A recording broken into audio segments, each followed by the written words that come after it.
Hey guys, it's Carolyn Gray, and lately I've been talking more about black hair care than I have about anything else. But one of the videos that keeps popping up when I go out to YouTube, it's usually something with Kevin Samuels. May he rest in peace. If you don't know him, it's this person that normally is talking to black women about their chances of finding love and, living happily ever after or whatever, or giving advice on how, they can find the relationship, I guess, of their dreams with black men. And so a lot of times, Kevin was right on point with so many of the lessons that he taught, but often I thought he was kind of hard and didn't really need to curse at the women the way that he did sometimes, and maybe called them bad names, although some people were delusional, like he said, but it left me wondering if there was a better way to share some of the messages that he was sharing, and also they're hard to hear when it's coming from a man. So I thought maybe a woman who is more mature. I am 58 and I've been married. It'll be 33 years in October, if you can believe that. And I met my husband back in the 80s in college. And the interesting thing is, I was raised in a single family home. My mother was divorced by the time I was 7 from my dad, and she was separated from him by the time I was 4 because he was abusive, was an alcoholic, didn't want to work, just you name it, and he was. So needless to say, my mom left him, and I was raised hearing that all men are no good. And so that was the mantra that I heard. And I saw women that were cheating on their husbands, and, knew of husbands that were cheating on their wives, and people having children saying that one person was their father and really somebody else was their father. My mother would share all of this stuff with me. And so I was very, very jaded. But the funny thing is, being in the projects of Augusta, Georgia, trapped in the house while my mom worked, being an only child, never saw my dad. So I was stuck in the house, which left me reading and watching television. And so back in the 80s, in the 70s, I was watching things like The Waltons, Little House on the Prairie, and also my next door neighbor who used to dip snuff and drink beer at the same darn time, Mrs. Harley, God rest her soul. She read Harlequin romance books. And so during the summer, when I was left home alone, my mom would have her check on me, and I wound up going over to her house. And so she would loan me books from her Harlequin romance collection. And so I would read those. And praise the Lord, it was back in the 70s, so the books were very tame. People didn't even have sex until they were married. So she wasn't being a bad influence in that regard. So I read those books, and I saw that people were, getting married, and they were living happily ever after. And I said, hey, that could be me, and I saw Carolyn Ingalls on Little House on the Prairie, married to Charles, who I heard was a dog in real life, but on the show, he was a loving husband, a loving father. And then Mrs. Walton was married to John, and they had their children, and he was, a good man. And so I was like, well, that could happen to me.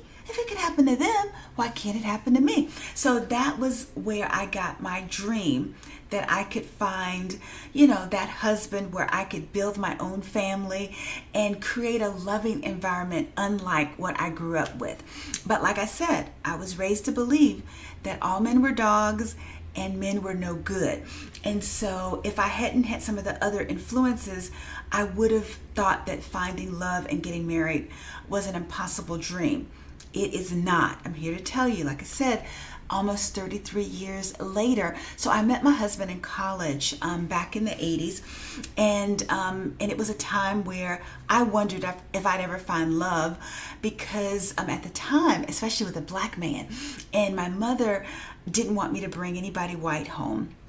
because she grew up, in the time where white people weren't nice to black people, especially living in the South, which is where I grew up, in Augusta, Georgia, and also North Augusta, South Carolina.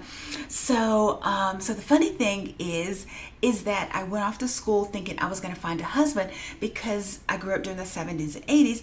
I was watching a lot of older movies from the 60s where they showed people in college, and what color were these people? The people that they showed in college were white, and it showed women, young women, going there to get their MRS degree. That's how I even learned the term. They were looking for husbands.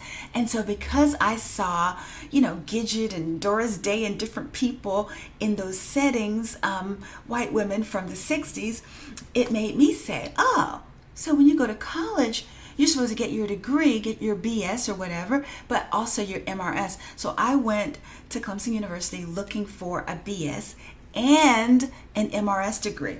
And I was very disappointed for the first few years, because unfortunately it was during the time of Prince, Purple Rain. So you had Apollonia, you had Vanity Six.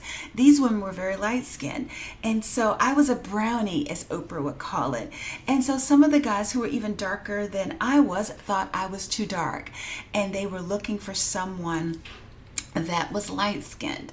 And or as a young friend told me, he was looking for a red bone. And so they didn't feel any shame telling you these things. It was very hurtful. And all of the football players that I saw were dating very light-skinned women, or they were dating white women. So I was like, what are my chances of finding someone? And so what happened? So one summer, I went home to Augusta, Georgia, and I'm going to make this part one. I wrote a letter to God, and I told him what I was looking for. And I decided at 19 that I was looking for that MRS degree, and I wanted to only date people that were marriage material. But I needed to figure out what I wanted first. So that's where I'm going to stop the story. The fact that I had to be clear on what I was looking for. So this is the first line of defense, or the first action item that I want you to think about if you are trying to find love. And especially even if you're looking for a black man. For me, I wasn't looking for any particular race or color of man, but I'll tell you what I was looking for in the next conversation, because you have to be clear on what you want if you're looking for love, whether you're 19, in your 20s, or whether you're in your 40s. You got to be clear on what you want. So what I'll do in the next message, because I actually have some work that I have to get done, because my husband and I went out to dinner, and I didn't finish my work for the day. I work from home, which is why my kitchen table has my stuff still on it. But anyway, think about that until I come back. Be clear on what you want. And in the next message, I'll tell you what I wrote and told God that I wanted all those years ago, and how I actually got it. So stay tuned. I'll be back. The story is pretty interesting. And then I have some other tidbits and advice on how I landed the man of my dreams, and how I believe you might be able to too. So until then, have a good one.